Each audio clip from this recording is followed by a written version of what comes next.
Hello children. These are some of the variations that we talked about in the previous video. അല്ലേ? അപ്പോൾ നമ്മളൊരു കാര്യം മനസ്സിലാക്കിയത് എന്താണ്? Sexual mode of reproduction is leading to variations in the individual. Okay, അപ്പോൾ ഒരു ചോദ്യം നമ്മൾ മുന്നിൽ നിൽക്കുന്നത് സെക്ഷുവൽ മോഡ് ഓഫ് റീപ്രൊഡക്ഷനിൽ എന്താ വേരിയേഷൻ സംഭവിക്കോ ഇല്ലേ? അപ്പോൾ first let us begin with asexual reproduction. Okay, this diagram shows how asexual reproduction happens. Now, if this is the parent, the one from whom the first generation is going to come out, okay, our organism we consider as parent. Okay, ഇപ്പോൾ ഇത് വരുന്നത് next generation. Okay, അപ്പോൾ next ജനറേഷൻസിന് use ചെയ്യുന്ന പേരാണ് progeny. Okay, from the parent the next generation എല്ലാത്തിനും progeny എന്നാണ് പറയുക. ഈ പ്രോജനിയിൽ ഈ ഫസ്റ്റ് വരുന്ന ജനറേഷന് we say F1 generation, second വരുന്ന ജനറേഷന് we say F2 generation, third വരുന്ന ജനറേഷന് we say F3 generation, like that. Okay, ഇപ്പോൾ ഈ ഒരു എസെക്ഷുവൽ റീപ്രൊഡക്ഷനിൽ വേരിയേഷൻ വരാനുള്ള ചാൻസസ് വളരെ കുറവാണ്. First generation completely is identical to the parent cell. Same way the last generation വരെ ഫുൾ എല്ലാവരും ഐഡൻറ്റിക്കൽ ആണ് പേരൻറ്റ് സെല്ലിന്. ഓക്കെ, ഇപ്പോൾ ഈ മൾട്ടിപ്ലൈ ചെയ്യുമ്പോൾ എന്താ സംഭവിക്കുന്നത്? പേരൻറ്റ് സെല്ലിൻ്റെ DNA വന്ന് 2 copies ആവുകയാണ്. And the children are sharing the 2 copies of DNA. Okay, ഇപ്പോൾ ചില കേസസിൽ എന്താവാൻ സാധ്യതയുണ്ട്? If you consider in this case if there has acquired one variation, ആ DNA ഒരു വേരിയേഷൻ സംഭവിച്ചു. അപ്പോൾ ആ വേരിയേഷൻ വന്ന് ആ ഓർഗാനിസമിനെ ഇനി സ്ട്രോങ് ആക്കുകയാണെങ്കിൽ എന്താവും? ആ ഓർഗാനിസം സർവൈവ് ചെയ്യും, എന്നിട്ട് അതും ഡിവൈഡ് ചെയ്യും. ആ variation will then go to the next generation. Correct. But then ആ വേരിയേഷൻ ആ ഓർഗാനിസമിനെ വീക്കാണ് ആക്കിയത്. അപ്പോൾ എന്താവും? That organism will die and that will not pass on to the next generation. ഇപ്പോൾ ഇതിലൊരു നിങ്ങൾക്ക് ഇൻടെക്സ്റ്റ് ക്വസ്റ്റ്യൻ ഒന്നുണ്ട്. ഒരു പോപ്പുലേഷനിൽ 60% വന്ന് population is showing A particular characteristic and 10% of the population for the second characteristic. We are talking about 2 characteristics. ഒരു characteristic വന്ന് almost 60%ലുണ്ട്, ഇനിയൊരു characteristic മാത്രം 10%ലുള്ളൂ. ഇപ്പോൾ ഏത് ക്യാരക്ടറിസ്റ്റിക് ആയിരിക്കും ന്യൂ ആയിട്ട് വന്ന ക്യാരക്ടറിസ്റ്റിക്? അപ്പോൾ ഇതിൽ നോക്കുമ്പോൾ എന്താണ് 60% പോപ്പുലേഷൻ്റെ അടുത്തുണ്ട്, അതിൻ്റെ അർത്ഥം തോനെ കാലമായിട്ട് ആ പോപ്പുലേഷൻ്റെ അടുത്ത് ആ ക്യാരക്ടറിസ്റ്റിക് ഉണ്ട്.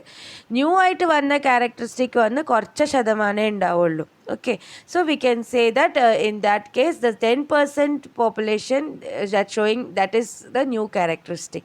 ഓക്കെ, asexual റീപ്രൊഡക്ഷനിൽ അത്ര വേരിയേഷൻ വരാനുള്ള സാധ്യതകൾ കുറവാണ്. But then when we talk about sexual reproduction where there are 2 parents and the characters of 2 parents is inherited by the progeny, next generation. Okay, ആ കേസസിൽ കുറേ വേരിയേഷൻസ് വരാനുള്ള സാധ്യതകളുണ്ട്. ഈ വേരിയേഷൻസിനൊക്കെ നല്ലപോലെ എക്സ്പ്ലെയിൻ ചെയ്ത് ഒരു മഹാനായ സയൻറ്റിസ്റ്റ് ആയിരുന്നു Mendel, Gregor Johann Mendel. Okay, he was a very great scientist and he lived in the years 1822 to 1884. Other long back he lived that time. Okay, it is really a long time ago, and during that time he did so many experiments with the pea plants. Okay, ഈ green peas we say no, ആ green peas ആണ് ഇവൻക്ക് full experiment ഇവൻ ആ green പീസിലാണ് ചെയ്തത്. Okay, അപ്പോൾ Greger വന്ന് ഒരു മൊനാസ്ട്രിയിൽ work ചെയ്യുന്ന ഒരു മോങ്ക് ആയിരുന്നു actually. And then he studied mathematics and all, and then he applied whatever he studied. Okay, pea പ്ലാന്റ്സിൽ അവൻ എന്തൊക്കെ ചെയ്തിട്ട് അതിൻ്റെ observations, so mathematics and logic he applied to the observations that he got and he found some nice very promising findings. Okay, but first let us talk why Gregor Mendel thought pea plants were the best. Okay, so there are many characteristics of the pea plants. So let us begin with the question, why was pea plant selected for Mendel's experiments? Okay, അപ്പോൾ കുറേ characteristic of the P plants ഉണ്ട്. അത് Mendel കണ്ടപ്പം സ്റ്റഡീസിന് പറ്റിയ sample P plant തന്നെ ആയിരിക്കും Mendel ഉറപ്പിച്ചു. അപ്പോൾ ആ ക്യാരക്ടറിസ്റ്റിക്സ് എന്തൊക്കെയായിരുന്നു? The pea plant can be easily grown and maintained. Okay, അതിന് അത്ര ഫെർട്ടിലൈസറും ഗ്രോത്ത് കണ്ടീഷൻസ് ഒന്നും നോക്കേണ്ട ആവശ്യമില്ല. They are naturally self-pollinating but can also be cross-pollinated. Okay, അപ്പോൾ these pea plants വന്ന് naturally self-pollinating അർത്ഥം എന്താണ്? See, this is the flower of the pea plant. Okay, pollination നമ്മൾ ലോവർ ക്ലാസ്സസിൽ പഠിച്ചതാണ്. അല്ലേ? പോളിനേഷനിൽ എന്താവണം? The male parts, that is the anther has to reach the female part. അല്ലേ, pollen grains അതൊക്കെ നമ്മൾ പഠിച്ചതാണ്. So then what happens? The fertilization occurs and you have the seed formation. പോളിനേഷൻ്റെ ശേഷം ഫ്ലവേഴ്സ് വന്ന് ഫ്രൂട്ടായിട്ട് മാറും. അതൊക്കെ നമുക്ക് അറിയുന്നതാണ്. കറക്റ്റ്. അപ്പോൾ സെൽഫ് പോളിനേഷൻ്റെ അർത്ഥം എന്താണ്? ആ ഫ്ലവറിലുള്ള സ്റ്റേമൻ തന്നെ ആ പ്ലാന്റിനെ ആ ഫ്ലവറിനെ പോളിനേറ്റ് ചെയ്യാൻ യൂസ് ചെയ്യുക. അല്ലെങ്കിൽ ക്രോസ് പോളിനേഷൻ്റെ അർത്ഥം എന്താണ്? വേറെ ഫ്ലവറിൻ്റെ പോളൻ ഗ്രെയിൻസ് യൂസ് ചെയ്തിട്ട് ഫ്ലവറിനെ പോളിനേറ്റ് ചെയ്യുക. This could be very easily done in a pea plant. Okay, self പോളിനേഷനും എളുപ്പത്തിലാവും, ക്രോസ് പോളിനേഷനും എളുപ്പത്തിലാവും. ഇപ്പോൾ സെൽഫ് പോളിനേഷൻ ചെയ്യുകയാണെങ്കിൽ എന്താവും? ആ പ്ലാന്റിൽ വേറെ ഒരു പോളൻ ഗ്രെയിനും ഫോളോ ചെയ്യാതെ സൂക്ഷിച്ചാൽ മതി. ക്രോസ് പോളിനേഷൻ ആവണമെങ്കിൽ എന്താക്കണം? ആ ഫ്ലവറിൻ്റെ സ്വന്തമുള്ള പോളൻ ഗ്രെയിൻസിനെ സെപ്പറേറ്റ് ചെയ്തിട്ട് വേറെ പോളൻ ഗ്രെയിൻസിനെ ഒരു ബ്രഷിനോട് തടവി കൊടുത്താൽ മതി ആ ഫ്ലവറിലേക്ക്. Okay, this characteristic of the pea plant, that is it can be easily pollinated. Self പോളിനേഷനും ചെയ്യിപ്പിക്കാം, ക്രോസ് പോളിനേഷനും ചെയ്യിപ്പിക്കാം. അപ്പോൾ അത് വന്ന് മെൻഡലിന് ഭയങ്കര യൂസ്ഫുൾ ആയിരുന്നു. അവൻക്ക് ആവശ്യമുള്ള മാതിരി ക്രോസ് പോളിനേഷനും സെൽഫ് പോളിനേഷനും ഒക്കെ ചെയ്തിരുന്നു with the pea plant. It is an annual plant, therefore many generations can be studied within a short period of time. P plant വന്ന ഒരു സീസണൽ പ്ലാന്റ് അല്ലായിരുന്നു. അപ്പോൾ എപ്പോൾ he could continuously study with the pea plant. It has several contrasting characteristics. P plants നോക്കുമ്പം ശരിക്കും അത്രയും contrasting ആയിട്ടുള്ള കുറേ ക്യാരക്ടറിസ്റ്റിക്സ് മെൻഡൽ ഐഡൻറ്റിഫൈ ചെയ്തിരുന്നു. അതിൻ്റെ കുറച്ച് എക്സാമ്പിൾസ് നമുക്ക് എടുത്ത് നോക്കാം. ഈ പീ പ്ലാന്റിൽ കുറച്ച് കോൺട്രാസ്റ്റിംഗ് ക്യാരക്ടേഴ്സ് എന്തായിരുന്നു? ചില പീ പ്ലാന്റ്സ് വന്ന് ടോളായിട്ട് ഗ്രോ ചെയ്യും. ഇപ്പോൾ ചില പീ പ്ലാന്റ്സ് വന്ന് ഷോർട്ടായിട്ട് ഗ്രോ ചെയ്യും. അതേപോലെ ചില പീ പ്ലാന്റ്സിൻ്റെ ഉള്ളിലത്തെ പീ വന്ന് റൗണ്ട് ആയിട്ടുണ്ടാവും. ചില പീസ് വന്ന് റിങ്കിൾഡ് ആയിട്ടുണ്ടാവും. അതേപോലെ ചില പീസ് വന്ന് യെല്ലോ ആയിട്ടുണ്ടാവും, ചില പീസ് വന്ന് ഗ്രീൻ ആയിട്ടുണ്ടാവും. ഓക്കെ, അതിൻ്റെ സീഡ് കോട്ടിനെ പറ്റിയിട്ട് പറയുകയാണെങ്കിൽ ചില പ്ലാന്റ്സിൻ്റെ സീഡ് കോട്ട് ഗ്രീൻ ആയിരിക്കും, ചില പ്ലാന്റ്സിൻ്റെ സീഡ് കോട്ട് വൈറ്റ് ആയിരിക്കും. ഇപ്പോൾ ഈ പോഡ്സിനെ പറ്റിയിട്ട് പറയുകയാണെങ്കിൽ ചില പ്ലാന്റ്സ് വന്നിങ്ങനെ ഫുള്ള് നിറഞ്ഞ് നിൽക്കുന്ന മാതിരി ഉണ്ടാവും, ചില പ്ലാന്റ്സ് ഇങ്ങനെ ചുരുങ്ങി നിൽക്കുന്ന മാതിരി ഉണ്ടാവും, കോൺസ്ട്രിക്റ്റഡ് ഓർ ഫ്ലാറ്റ്. ഓക്കെ, അങ്ങനെ ഉണ്ടാവും. ഓരോ മൂടിയിട്ടുള്ള പോഡിലും ഓരോ സീഡ്സ് ക്ലിയർ ആയിട്ട് പുറത്തേക്ക് കാണുന്നുണ്ട്. അപ്പോൾ അത് വ്യത്യാസമില്ലേ മറ്റേതിൽ എങ്ങനെ ഫുൾ ഇങ്ങനെ ഊതി വെച്ച മാതിരി ഉള്ളിലത്തെ പോഡ്സിൻ്റെ ഒരു ഇംപ്രഷൻസ് ഒന്നും പുറത്ത് കാണുന്നില്ല. അപ്പോൾ ഈ വ്യത്യാസമുണ്ട്, പോഡ് സൈസിൻ്റെ വ്യത്യാസമുണ്ട്. ചില പോഡ്സ് ഗ്രീൻ ആയിട്ടുണ്ട്, ചില പോഡ്സ് യെല്ലോ ആയിട്ടുണ്ട്. അതേപോലെ ഫ്ലവേഴ്സിൻ്റെ പൊസിഷൻ, ചില പ്ലാന്റ്സിൽ ഫ്ലവേഴ്സ് വന്ന് എപ്പോഴും ആക്ച്വൽ സൈഡ് വേസ് ആണ്, ചില പ്ലാന്റ്സിൽ ഫ്ലവേഴ്സ് എക്ദം ടെർമിനലാണ്. അങ്ങനത്തെ. അപ്പോൾ ഇതൊക്കെ കുറേ ക്യാരക്ടറിസ്റ്റിക് ശരിക്കും വ്യത്യാസങ്ങളുണ്ട് പീ പ്ലാന്റ്സിൽ. അപ്പോൾ ഈ ഓരോ ക്യാരക്ടറിസ്റ്റിക്കിന് വെച്ച് പിന്നെ 2 ക്യാരക്ടറിസ്റ്റിക് 3 ക്യാരക്ടറിസ്റ്റിക് അങ്ങനെ ഒപ്പരം കുറേ സ്റ്റഡി ചെയ്തിട്ടുണ്ട് ഗ്രെഗർ മെൻഡൽ. ആ സ്റ്റഡി ചെയ്തതൊക്കെ ഒരു പേപ്പറൊക്കെ ആക്കി റിപ്പോർട്ടൊക്കെ സബ്മിറ്റ് ചെയ്തിട്ടുണ്ട് സയൻറ്റിഫിക് കമ്മ്യൂണിറ്റിയിൽ ആ കാലത്ത് തന്നെ. അപ്പോൾ ഗ്രെഗർ മെൻഡൽ ചെയ്തിട്ടുള്ള ബേസിക് എക്സ്പെരിമെൻറ്റ്സ് ഒന്നും നിങ്ങൾക്ക് പഠിക്കാനുണ്ട്. എന്നിട്ട് from that what conclusions he made, what laws he propose, that on all you have to study. Gregor വന്ന് 2 മെയിൻ എക്സ്പെരിമെൻറ്റ്സ് ചെയ്തത്. ഒന്ന് മോണോഹൈബ്രിഡ് ക്രോസ് ആയിരുന്നു, പിന്നെ ഒന്ന് ഡൈഹൈബ്രിഡ് ക്രോസ് ആയിരുന്നു. അതെന്താണെന്ന് നമുക്ക് ഡീറ്റെയിൽ ആയിട്ടൊന്ന് നോക്കാം. ഫസ്റ്റ് പറയാം മോണോഹൈബ്രിഡ് ക്രോസ്. ഇപ്പോൾ ഈ സംഭവമാണ് നിങ്ങൾക്ക് ബൈഹാർട്ട് ചെയ്യാനുള്ളത്. പക്ഷെ എങ്ങനെ ബൈഹാർട്ട് ചെയ്യുമ്പോൾ അതൊന്നും മനസ്സിലായില്ല എന്ന് എനിക്കറിയാം. അപ്പോൾ ഫസ്റ്റ് ഞാൻ എക്സ്പ്ലെയിൻ ചെയ്തിട്ട് നമുക്ക് ഈ സെൻറ്റൻസ് റീഡ് ചെയ്ത് നോക്കാം. അപ്പോൾ അത് നിങ്ങൾക്ക് ഉറപ്പായിട്ട് മനസ്സിലാവും.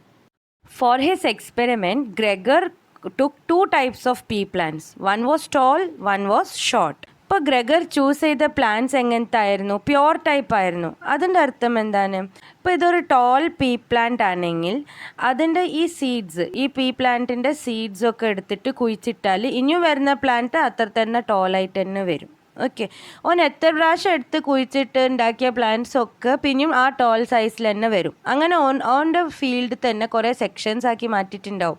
പോട്ടഡ് പ്ലാന്റ്സ് ആക്കിയിട്ടും അങ്ങനെ ഓരോ സെക്ഷൻ ആക്കിയിട്ട് മാറ്റിയിട്ടുണ്ടാവും. അപ്പോൾ ഒരു സെക്ഷനിൽ അവൻ ഗ്രോ ചെയ്തത് വെറും ടോളായിട്ട് ഗ്രോ ആവുന്ന പീ പ്ലാന്റ്സ്. അടുത്ത pure plant was A short type of P plant. അതിൻ്റെ സീഡ്സ് എടുത്തിട്ട് നടുമ്പം വരുന്ന പ്ലാന്റ്സ് ആ ഹൈറ്റ് തന്നെ വരും, ഓൾ ഷോർട്ട് പ്ലാന്റ്സ്. പിന്നെ അങ്ങനെ ഗ്രോ ചെയ്ത് കുറേ ജനറേഷൻസ് എടുത്തപ്പം എല്ലാ പ്ലാന്റ്സും അതേപോലെ ആവുന്നുണ്ട്. അപ്പോൾ he was sure okay they are all similar plants എന്ന് മനസ്സിലായി.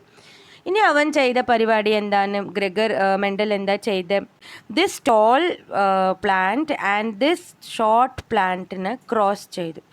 അപ്പോൾ ഇത് ക്രോസ് ചെയ്തു പറഞ്ഞല്ലോ, അതെങ്ങനെ ചെയ്യുക? ഇപ്പോൾ ഈ പ്ലാന്റിൻ്റെ ഒരു ഫ്ലവർ ഉണ്ടാവുമല്ലോ അല്ലേ, ഈ പ്ലാന്റിൻ്റെ ഫ്ലവർ ഉണ്ടാവും അല്ലേ, ഈ പ്ലാന്റിൻ്റെ ഫ്ലവറിൻ്റെ pollen grains he brushed on the flower of this plant. Okay, and ഈ സോ ടു ഇറ്റ് ദാറ്റ് ഈ പ്ലാന്റ്സിൻ്റെ സ്വന്തം പോളൻ ഗ്രെയിൻസ് ആ ഫ്ലവറിൻ്റെ സ്റ്റിഗ്മയിലേക്ക് എത്താതെ സൂക്ഷിച്ചു. ഓക്കെ, അപ്പോൾ എന്തായി, ഒരു ബ്രീഡിങ് നടന്നു, ക്രോസ് ബ്രീഡിങ് നടന്നു. ഓക്കെ, പിന്നെ ഉണ്ടായ സീഡ്, ഇപ്പോൾ ആ ഫ്ലവർ വന്നിട്ടല്ലേ സീഡ് ആവുക, ഇങ്ങനെ പോഡ് ആവുക, ഇതിനെ പറയാം പോഡ്. ഓക്കെ, സീഡ്സ് നിൽക്കുന്ന ആ പയറിന് പറയാം പോഡ്. അപ്പോൾ ഈ പോഡ് ആ ഫ്ലവറാണ് ഈ പോഡായിട്ട് മാറുക. ഓക്കെ, ഇപ്പം ഈ ക്രോസ് ചെയ്തിട്ട് വന്ന പോഡ് വന്ന് two parents these two are the two parents of that seed. Okay, പിന്നെ ആ സീഡിനെ കുഴിച്ചിട്ടും then what he found was all plants were tall. മൂപ്പർ എന്താ എക്സ്പെക്റ്റ് ചെയ്തിട്ടുണ്ടാവുക, ഒരു മീഡിയം ഹൈറ്റ് കിട്ടണം എന്ന് വിചാരിച്ചിട്ടുണ്ടാവും. അപ്പോൾ അതിശയായിപ്പോയി. ഫുൾ ജനറേഷൻ ഓൾ പ്ലാന്റ്സ് ആ ഇങ്ങനെ ക്രോസ് ചെയ്തിട്ട് കിട്ടുന്ന സീഡ്സ്, ഫ്ലവർ വന്ന് സീഡായിട്ട് മാറും അല്ലെ, പോഡ്സ് ആയിട്ട് മാറും. ആ പോഡ്സിൻ്റെ ഉള്ളിലുള്ള മണിയാണ് ആ സീഡ്. ആ സീഡിനെ കുഴിച്ചിടുമ്പം വരുന്ന പുതിയ പ്ലാന്റ് വന്ന് ഫുൾ ടോളായിരുന്നു. ആ മീഡിയം ഹൈറ്റ് ആരും കിട്ടിയില്ല. So how he must have represented children. ഈ ഡയഗ്രാം വന്ന് I am showing you only to explain. Okay, don't by heart this diagram or don't take it down anywhere. Okay, ഇത് നിങ്ങൾക്ക് മനസ്സിലാക്കാൻ വേണ്ടിയിട്ട് മാത്രമാണ് കാണിക്കുന്നത്. ഇനി നിങ്ങൾക്ക് ബൈ ഹാർട്ട് ആക്കാനുള്ള കുറച്ച് ഫ്ലോ ചാർട്ട് ഉണ്ട്, അത് ഞാൻ പറയും, അപ്പോൾ നിങ്ങൾ ടേക്ക് ഡൗൺ ചെയ്താൽ മതി. ഓക്കെ, അപ്പോൾ ഇതിൽ മെൻഡൽ ചെയ്ത ഫസ്റ്റ് എക്സ്പെരിമെൻറ്റിൻ്റെ റിപ്രസെൻറ്റേഷനാണ് ഞാൻ കാണിക്കുന്നത്. അപ്പോൾ ആ സമയത്ത് വന്ന് അത്ര ടെക്നോളജി ഡെവലപ്പ് ആയിട്ടില്ല, DNA കണ്ടുപിടിച്ചിട്ട് തന്നെ ഇല്ല ആ സമയത്ത്. ആ സമയം 1800s ആ സമയത്തിലാണ് ഗ്രഗറി എക്സ്പെരിമെൻറ്റ്സ് ഒക്കെ ചെയ്യുന്നത്. അപ്പോൾ ഈ എക്സ്പെരിമെൻറ്റിൽ ഫസ്റ്റ് ഗ്രഗർ കണ്ടെത്തിയ എന്താണ്, ഒരു pure tall plant and a pure short പ്ലാന്റിൻ്റെ ക്രോസ് ഹൈബ്രിഡൈസേഷൻ ചെയ്തപ്പം കിട്ടിയ all the progeny of the F1 generation all were tall. അപ്പോൾ അത് മൂപ്പർക്കൊരു പ്രചോദനമായി നെക്സ്റ്റ് എക്സ്പെരിമെൻറ്റ് ചെയ്യണം, ഇതെന്താ ഇങ്ങനെ, ഇനി എന്താ ചെയ്ത് നോക്കുക. What he next did was he self pollinated the plants of the F1 generation. അപ്പോൾ ഈ F1 ജനറേഷനിൽ കിട്ടിയ ടോൾ പ്ലാന്റ്സിനെ സെൽഫ് പോളിനേറ്റ് ചെയ്തു. മീൻസ് ആ പ്ലാന്റിലുള്ള ഫ്ലവേഴ്സിനെ തന്നെ സ്റ്റേമനും സ്റ്റിഗ്മയും ഞാൻ നേരത്തെ പറഞ്ഞ പോലെ he self pollinated. Okay, then what he saw, self pollinated ചെയ്തപ്പം കിട്ടിയ പ്ലാന്റ്സിൽ that is a next generation, that is your F2 generation. He found tall plants and a bit of short plants also. Okay, കുറേ seeds വന്ന് led to the formation of tall plants. പക്ഷേ കുറച്ച് ശതമാനം plants വന്ന് ഷോർട്ടായിരുന്നു. അപ്പോൾ അത് ശരിക്കും അതിശയമല്ലേ, ഈ രണ്ട് ടോൾ പാരൻസ് എല്ലാം യൂസ് ചെയ്തേ, എന്നിട്ട് കിട്ടുന്ന പ്രോജനിയിൽ കുറച്ച് ശതമാനം ഷോർട്ട് പ്ലാന്റ്സും ഉണ്ട്. അപ്പോൾ അവൻ അതിനെ ശരിക്കും mathematically he tried to see and he found that any time when he did any number of seeds he started off with, he got always in the ratio 3:1. Okay, 3:1 ratio-ലാണ് he always used to get. If he's having say 40 plants and as the F2 generation, അപ്പോൾ 30 would be tall plants and 10 would be short plants. അപ്പോൾ ഇത് എന്താ ഇങ്ങനെ correct ratio maintain ചെയ്തിട്ട് ഈ level വരുന്നത്? And that to first F1 ജനറേഷനിൽ എല്ലാം ടോൾ പ്ലാന്റ്സ് തന്നെ വന്നു, ആൻഡ് F2 ജനറേഷനിൽ പിന്നെ എങ്ങനെ ഒരു ഷോർട്ട് പ്ലാന്റ് വരുന്നത്?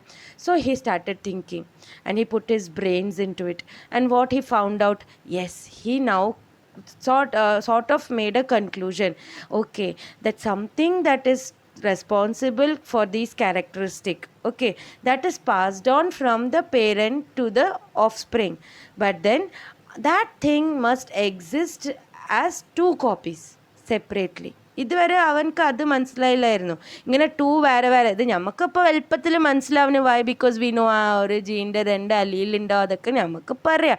But then poor Gregor he didn't know that, no.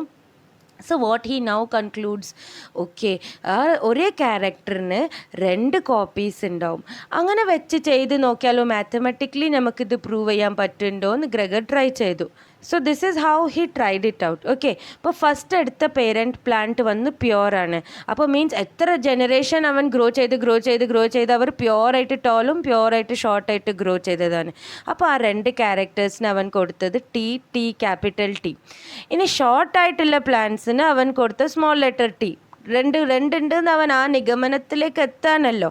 അപ്പോൾ 2 ഉണ്ട് എന്ന് പറയാൻ വേണ്ടിയിട്ട് സ്മോൾ ടി 2 ടൈംസ് ഈ റൂട്ട്. ഓക്കെ, അപ്പോൾ F1 ജനറേഷനിൽ ഈ 2 കേസസിൻ്റെ ക്രോസ് ചെയ്യുമ്പം F1 ജനറേഷനിൽ എന്താ കിട്ടുക? That is he crossed. Okay, T. അപ്പോൾ ഇങ്ങനെ എല്ലാം സെയിം ആണ് കിട്ടുന്നത്. അപ്പോൾ that is why it explains all are same, all plants were tall.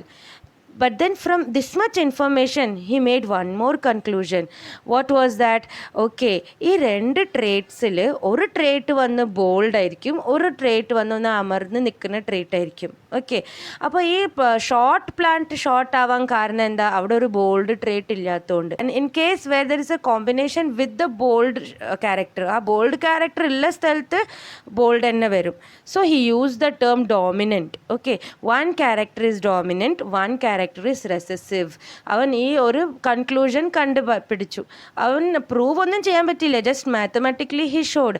Okay, ഇങ്ങനെ ആയിരിക്കും കേസ്. ഒരു character from the parents is passing on to the next progeny. So each character has 2 copies of it. Okay, that is 2 alleles. In that one is dominant and other is recessive. Dominant ഉണ്ടെങ്കിൽ ആ recessive character അവിടെ express തന്നെ ആവണില്ല. Okay, ഇനി next what he had done in the for getting the F2 generation, he had self pollinated the F1 generation അല്ലേ. ഇപ്പോൾ F1 ജനറേഷൻ്റെ self pollination നോക്കുകയാണെങ്കിൽ he took this to written like this, T capital small T അല്ലേ, അങ്ങനെയല്ല അവനക്ക് F1 കിട്ടിയത്. അപ്പോൾ that he self pollinated in the for getting the second generation. In the second generation he could get tall plants. Now ഈ experiment വെച്ചിട്ട് he could now confirm 3:1 ratio വരാനുള്ള കാരണം ഇതന്നെയാണ് അല്ലേ. 3 types of combination is leading to tall plants and 1 type of combination is leading to short plant അല്ലേ. ഈ short പ്ലാന്റിൽ വന്ന് നിങ്ങൾക്ക് ഡോമിനൻറ്റ് ടി അവിടെ ഇല്ല, that is why it is A short plant. And rest of the cases ആ dominant character present ആണ്, that is why they are tall plants. അപ്പോൾ ഇങ്ങനത്തെ ഒക്കെ conclusion he noted down. Okay, so from this set of experiment we call it as the monohybrid cross. Monohybrid cross പറയാൻ കാരണം എന്താണ്? ഇവിടെ ഒരു ട്രേറ്റിനെ കൺസിഡർ ചെയ്തിട്ടുള്ളൂ, ഹൈറ്റ്. ഒരു ട്രേറ്റ് ഹൈറ്റിനെ മാത്രം കൺസിഡർ ചെയ്തിട്ടുള്ളൂ. ആ ഹൈറ്റിൻ്റെ 2 അലീൽസ് എന്താണ്? ഒന്ന് ടോൾ, ഒന്ന് ഷോർട്ട്. അതായിരുന്നു 2 അലീൽസ്. ഓക്കെ, ഇനിയിപ്പോൾ ഒരു ഡൗട്ട് നമുക്ക് മനസ്സിൽ വരുന്ന, ഗ്രെഗറിന് ആ കോമ്പിനേഷൻസ് എങ്ങനെ കിട്ടിയേ? അപ്പോൾ അത് ഇങ്ങനത്തെ ഒരു പനറ്റ് സ്ക്വയർ ആണ് പറയുക. ഈ സ്ക്വയർ, ഈ ഫോം ഓഫ് റൈറ്റിങ്ങിന് ഇങ്ങനെ പനറ്റ് സ്ക്വയർ ഉണ്ടാക്കിയാൽ നമുക്ക് എളുപ്പത്തിൽ ആ സ്ക്വയർസ് കിട്ടും. അപ്പോൾ ഹൗ ഡിഡ് ഹി ഫൗണ്ട്? ഇപ്പോൾ ഫസ്റ്റ് ടോൾ പ്ലാന്റിൻ്റെ ടി അല്ലേ, അപ്പോൾ he wrote it on one side T separately. Okay, and then next ഷോർട്ടിൻ്റെ T separately has written. And then this is നമ്മൾ പ്രൊബാബിലിറ്റിയിലൊക്കെ ചെയ്യില്ല, അങ്ങനെ ഇങ്ങനെ കോമ്പിനേഷൻസ് ഉണ്ടാക്കാൻ കഴിയും. In your first box you can match this 2 characters, so capital T small t, in this also capital T small t, like that. So all will come same. This was your F1 generation here. Okay, അപ്പോൾ ഇതിൽ എന്താ Greger ഒരു idea കൊണ്ടുവന്ന് ഇങ്ങനെ next generation വരുമ്പം ഈ alleles ഉണ്ടല്ലോ, ഒരു റെസസീവും പിന്നെ ഒരു ഡോമിനൻ്റ് ആയിട്ട് അലീൽസ് വന്ന് സെപ്പറേറ്റ് ആവും, എന്നിട്ട് they will make combinations അല്ലേ. The 2 alleles that determine one character, they separate, that is they segregate and they form the new generation. Okay, but this he could explain in for the next F2 generation also. And in the F2 generation also ഈ പനറ്റ് square ഉണ്ടാക്കുമ്പം നിങ്ങൾക്ക് combinations കിട്ടാൻ എളുപ്പമാവും. അപ്പോൾ ഇവിടെ also when he separated or segregated the alleles, easily he could get the combination. അപ്പോൾ ഈ information വെച്ച് you can see 3 parts are tt, dominant T character is there and 1 part only short character is there. So you are able to explain that 3:1 എന്തിനാ കിട്ടുന്നത്, that also you are able to explain with this. Okay, അപ്പോൾ ഈ concept വെച്ചിട്ട് one more law Gregor came to conclude, and that was law of segregation. That is, these alleles which are coding for the same character, they segregate and they combine with the other parents' alleles and they form the zygote. Appa this and all now we are clearly able to understand because you have watched the first video and you understand what exactly is happening. But just try to appreciate the greatness of Gregor Mendel. Nothing is there, microscope, nothing is there, no technology, nothing, just so many pea plants in front of him, and he is managing it so well, and he is applying all probability, logic, mathematics, everything to the data that he is getting. Okay, ഇതിപ്പോൾ one shot ആയിരിക്കില്ലല്ലോ. ഒരു P plan നട്ട് വളർന്ന് അതിന് seeds ഒക്കെ harvest ചെയ്തിട്ട് പിന്നെ കിട്ടുന്ന അങ്ങനെ collect ചെയ്തിട്ട് ചെയ്ത ഒരു വർക്ക് ആയിരിക്കും. അപ്പോൾ അത്രയും ടിഡിയസ് ആയിട്ടുള്ള വർക്കായിരിക്കും അല്ലേ. അപ്പോൾ ഇത്ര ടിഡിയസ് ആയിട്ടുള്ള വർക്ക് ചെയ്യുന്ന ഒരാൾക്ക് എന്തായാലും നോബൽ പ്രൈസ് കിട്ടുമെന്ന് നിങ്ങൾ വിചാരിക്കും. അപ്പോൾ അത് മെൻഡലിന് നോബൽ പ്രൈസ് ആക്ച്വലി കിട്ടിയിട്ടില്ല. എന്താണ് അതിൻ്റെ കാരണം? ബിക്കോസ് നോബൽ പ്രൈസ് കൊടുക്കാൻ തുടങ്ങിയത് തന്നെ 1901 ശേഷമാണ്. And poor fellow he died before Nobel prize. And Nobel prize is not given to a dead person. Okay, അപ്പം he lose that chance also. And all his work nobody recognised at that time. Okay, Gregor Mendel publish ചെയ്ത paper ആ സമയത്ത് പക്ഷെ ഒരു scientific community ഒക്കെ ഉണ്ട്, ഇങ്ങനെ ആൾക്കാർ കണ്ടുപിടിക്കുന്നതൊക്കെ റെക്കോർഡൊക്കെ ചെയ്യാനൊക്കെ ഉണ്ട്. അപ്പോൾ Greger had recorded his findings. Okay, but then he died as A very respected priest. Nobody knew that he was a scientist as well, and now we call him father of genetics. Okay, and at that era nobody knew that he has laid the foundation of such a huge field of science. Okay, he died as a very respected priest. Okay, and later many years later some few scientists found out his work, and then they worked more on it, and then they found, okay, wow, what all his finding is so much in correctness and all, and then his work was recognized in the scientific community. Okay, ഇപ്പോൾ നമ്മൾ നേരത്തെ എഴുതിയ writeup ഒന്ന് വായിച്ചു നോക്കാം, and I guarantee word by word you will have understood it. Okay, so let us see. Monohybrid cross. In this experiment, Mendel took two pea plants of opposite traits, one short and one tall, and crossed them. He found the first generation offsprings were tall and called it F1 progeny. The plants of F1 generation or progeny are then self-pollinated to obtain F2 generation. He obtained both tall and short plants in the ratio 3:1. So children, this is in short what he did, that was monohybrid cross. Now let us also see the two laws that he proposed based on these observations. This is also called as Mendel's first law of inheritance. According to the law of dominance, hybrid offsprings will only inherit the dominant trait in the phenotype.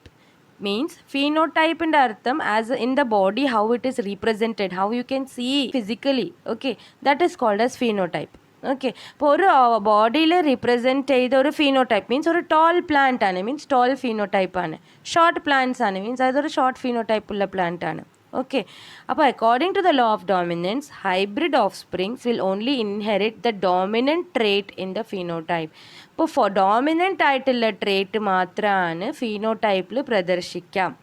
The alleles that are suppressed are called as the recessive traits, while the alleles that determine the trait are known as the dominant traits. ഇപ്പോൾ ഏത് അലീൽ, അപ്പോൾ 2 alleles ഉണ്ട് നമ്മൾ പറഞ്ഞല്ലോ ഒരേ ക്യാരക്ടറിന്.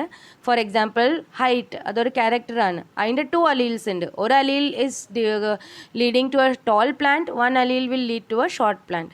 ഇപ്പോൾ ഈ 2 അലീൽസിൽ ഏത് അലീലാണ് dominant, that will be expressed in the offspring. Okay, recessive ആയിട്ടുള്ള allele will not be expressed in the presence of a dominant allele. അപ്പോൾ ഇതാണ് law of dominance. This you write down and by heart. Segregation. The law of segregation states that during the production of gametes, 2 copies of each allele segregates. Okay, gamete production നടക്കുമ്പം 2 copies ഉണ്ടല്ലേ പറഞ്ഞേ, അപ്പോൾ ആ 2 copies separate ആയിപ്പോവും. So that offspring acquire only 1 character from each parent. ഓഫ് സ്പ്രിങ്ങിന് ഒരു പാരൻറ്റിൽ നിന്ന് ഒരു ക്യാരക്ടർ കിട്ടും, മറ്റേ പാരൻറ്റിൽ നിന്ന് ഒരു ക്യാരക്ടർ, അപ്പോൾ 2 അലീൽസായി അല്ലേ. അപ്പം ഇതിപ്പോൾ എങ്ങനെയാണ് മനസ്സിലാക്കുക? പേരൻറ്റിൻ്റെ അടുത്ത് 2 അലീൽസ് ഉണ്ടാവും, എല്ലാ ഓർഗാനിസംസിൻ്റെ അടുത്ത് 2 അലീൽസ് ഉണ്ടാവും. പക്ഷേ ഈ സൈഗോട്ട് ഉണ്ടാവുന്നതിന് മുന്നേ ഗാമീറ്റ്സ് ഉണ്ടാവുമല്ലോ, ആ സ്റ്റേജിൽ പ്യൂരിറ്റി ഓഫ് ഗാമീറ്റ്സ് മെയിൻറ്റെയിൻ ചെയ്യപ്പെടും. Means only 1 allele will be pass to the gamete. അപ്പോൾ ഈ 2 gametes fuse to give you the zygote. അപ്പോൾ സൈഗോട്ടിൽ പിന്നെ 2 അലീൽസ് ആയല്ലോ, അപ്പോൾ വരുന്ന ഓഫ് സ്പ്രിങ്ങിൽ 2 അലീൽസ് ഉണ്ട്. അങ്ങനെ എല്ലാ ഓർഗാനിസംസിൽ 2 അലീൽസ് മെയിൻറ്റെയിൻഡ് ആണ്. So this is called the law of segregation. ഇനിയൊരു ലോ കണ്ടുപിടിച്ചിട്ടുണ്ട് ഗ്രെഗർ മെൻഡൽ. ആ ലോ മനസ്സിലാക്കാൻ നമുക്ക് ഡൈഹൈബ്രിഡ് ക്രോസ് ഒന്ന് കണ്ടുനോക്കണം. That we will see in the next video. Okay children, by.